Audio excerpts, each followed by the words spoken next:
Welcome to my YouTube channel આપણું ચટપટું kitchen. ઉનાળામાં પાણી બહુ જ પીવાઈ જતું હોવાથી આપણી ભૂખ ઘણી વખત મરી જાય છે, તો આપણે જમવાની ઈચ્છા જ નથી થતી હોતી. તો ઘરમાં આજે થોડુંક ફ્રૂટ પડ્યું છે અને સાથે દૂધ પણ પડ્યું છે, તો મને થયું કે ચાલો આજે આપણે ફ્રૂટ સલાડની રેસીપી બનાવી લઈએ. જેથી ઠંડુ ઠંડુ ફ્રૂટ સલાડ જોઈએ, ઠંડી ઠંડી વસ્તુ ખાવાની મળી જાય તો જોઈને જ આપને રુચિ ઉઘડે છે કે આપણે કાંઈક જમી લઈએ.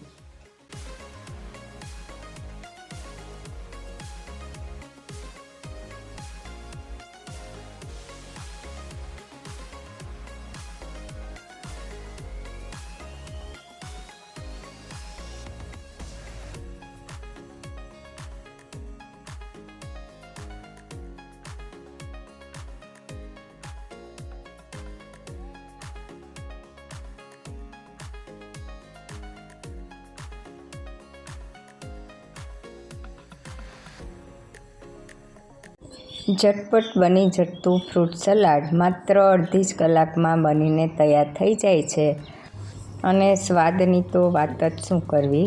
અહીં આપણે ગેસ ઉપર એક તપેલી મૂકી તેમાં અડધો લીટર દૂધ ગરમ થવા માટે મૂકીશું અને તેમાંથી 1 ચમચો દૂધ હું અલગ કાઢી લઈશ, ઠંડુ દૂધ, કેમ કે એમાં આપણે 2 ચમચી જેટલો કોર્નફ્લોર એટલે કે કસ્ટર્ડ પાવડર ઉમેરશું અને બીજો મેં ઠંડાઈ પાવડર બનાવીને તૈયાર રાખ્યો છે તે પણ હું 2 ચમચી તેમાં ઉમેરીશ. ઠંડાઈ પાવડર પ્રીમિક્સમાં મેં કાજુ, બદામ, ડ્રાયફ્રૂટ્સ છે એનો ભૂકો કર્યો છે, સાથે મિલ્ક પાવડર પણ ઉમેર્યો છે અને કસ્ટર્ડ પાવડર અને કેસર પણ ઉમેરેલું છે. તો આ બધી વસ્તુ મેં તૈયાર કરીને અગાઉથી જ રાખેલી છે અને તેની રેસીપી મારી ચેનલમાં શેર કરેલી છે, ઈચ્છો તો તમે જોઈ શકો છો. તો આ રીતે ઠંડાઈનો પાવડર તૈયાર કરેલો હોવાથી તે ઘણી બધી જગ્યાએ ઉપયોગમાં આવે છે, જેમ કે માટલા ગુલ્ફી બનાવી હતી તો એમાં પણ વાપર્યો હતો. અહીં આપણે આજે ફ્રૂટ સલાડ બનાવશું તો એમાં પણ ઉપયોગમાં આવશે. ત્યારબાદ શ્રીખંડ છે, આઈસ્ક્રીમ છે, ગમે તેમાં આપણે તેને વાપરી શકીએ છીએ. અને અડધા લીટર પ્રમાણે મેં અહીં 4 નાની ગાંગડી જેટલી સાકરની ઉમેરી છે. તમે તમારા ઘરના માપ મુજબ વધારે ઓછું મીઠું એટલે કે સાકર કે ખાંડ ઉમેરી શકો છો અને ઘરના ટેસ્ટ મુજબ, કેમ કે અહીં જે કોર્નફ્લોર છે એ પણ થોડો મીઠાશ પડતો હોવાથી અને મિલ્ક પાવડર છે એ બંનેમાં થોડીક મીઠાશ હોવાથી આપણે વધારે ગળ્યું નથી કરવાનું અને ફ્રૂટમાં પણ એની પોતાની મીઠાશ રહેલી જ હોય છે. છતાં પણ તમારા ઘરના માપ મુજબ તમારે દૂધ છે એમાં સાકર કે ખાંડ ઉમેરવી. તો આ રીતે આપણું દૂધનો એક વખત ઉફાળો આવી જાય એટલે આપણે જે પેસ્ટ બનાવીને તૈયાર રાખી હતી તે એમાં ઉમેરી દઈશું અને ધીમે ધીમે હલાવશું, જેથી દૂધ એકદમ સરસ ઘટ્ટ થઈ જાય અને સાકર છે એ પણ સરસ રીતે મેલ્ટ થઈ જશે. આ રીતે આપણે કસ્ટર્ડ પાવડરવાળું દૂધ ઉમેરી ત્યારબાદ આપણે તેને ધીમે ધીમે હલાવતા રહેવાનું છે, જેથી તળિયે ચોંટે નહીં અને 2 થી 3 મિનિટ આ રીતે હલાવશું એટલે દૂધ છે એ સરસ ઘટ્ટ થઈ જશે. ત્યારબાદ આપણે ગેસ બંધ કરી દઈશું અને દૂધને રૂમ ટેમ્પરેચર ઉપર ઠરે ત્યાં સુધી વચ્ચે વચ્ચે હલાવતા રહેશું, જેથી દૂધ ઉપર મલાઈ જામે નહીં. તમે જોઈ શકો છો કે દૂધ એકદમ સરસ ઉકળી અને ઘટ્ટ થઈ ગયું છે.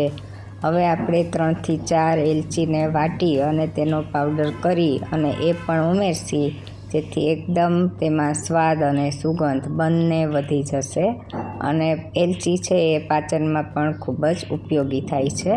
તો આ રીતે એલચીનો ઉપયોગ આપણે ભોજનમાં કરવો જોઈએ.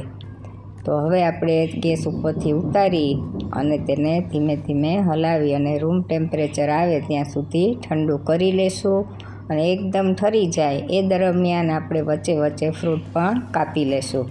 હવે અહીં મેં એક સફરજન લીધું છે અને 2 ચીકુ લીધા છે અને 1 કેળું લીધું છે. તો આ બધી વસ્તુ આપણે દૂધ ઠંડુ થયા બાદ ઉમેરી દઈશું અને સરસ રીતે મિક્સ કરી અને 1 કલાક માટે આપણે ફ્રીજમાં તેને ઠંડુ થવા માટે મૂકી દઈશું. તો આ રીતે આપણે ફટાફટ બની જતું ફ્રૂટ સલાડ અને ઉપરથી તમે ઈચ્છો તે પ્રમાણે ડ્રાયફ્રૂટ્સ પણ ઉમેરી શકો છો. તો જોયું ને કેટલું બનાવવું સરળ છે, અને આપણે રોટલી સાથે, પૂરી સાથે, ગમે તેની સાથે તમે સલાડને એન્જોય કરી શકો છો. અને કંઈ જ ખાવાની ઈચ્છા ન હોય તો તમે 2 વાટકી ભરી અને ખાલી ફ્રૂટ સલાડ પી લ્યો તો પણ સરસ મજાનું ઠંડુ ફ્રૂટ સલાડ. બહાર એમાંય તડકામાંથી આવ્યા હોય અને સરસ સલાડ મળી જાય એટલે તો પેટ એમનેમ જ ભરાઈ જાય.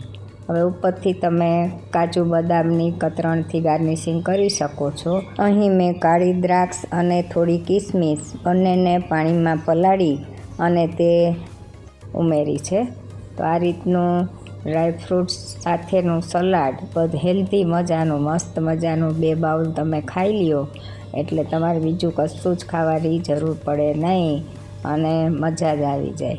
તો ખૂબ જ ઝડપથી બનતી આ રેસીપી ઘરે એકવાર બનાવીને ટ્રાય કરજો. અને મારો વિડીયો ગમ્યો હોય તો ફ્રેન્ડ્સ અને ફેમિલીને શેર કરવાનું ભૂલતા નહીં. અને મારા આવા બીજા વિડીયો જોવા માટે મારી ચેનલને સબસ્ક્રાઈબ કરી દેજો. તો ચાલો એકવાર ચોક્કસથી ટ્રાય કરજો. આમ તો તમે બનાવતા જ હશો, પણ આ રીતે બનાવી અને એકવાર ટ્રાય કરજો. ખૂબ જ સરસ રેસીપી બને છે. અને ઉનાળામાં ઘરનાને ઠંડી વસ્તુ ખવડાવી અને શાંતિથી, મોજથી ઉનાળો બધા પસાર કરો. તો ચાલો, વિડીયો જોવા બદલ ખૂબ ખૂબ આભાર. ફરી મળીશું નવી રેસીપી સાથે. ચાલો, બાય બાય.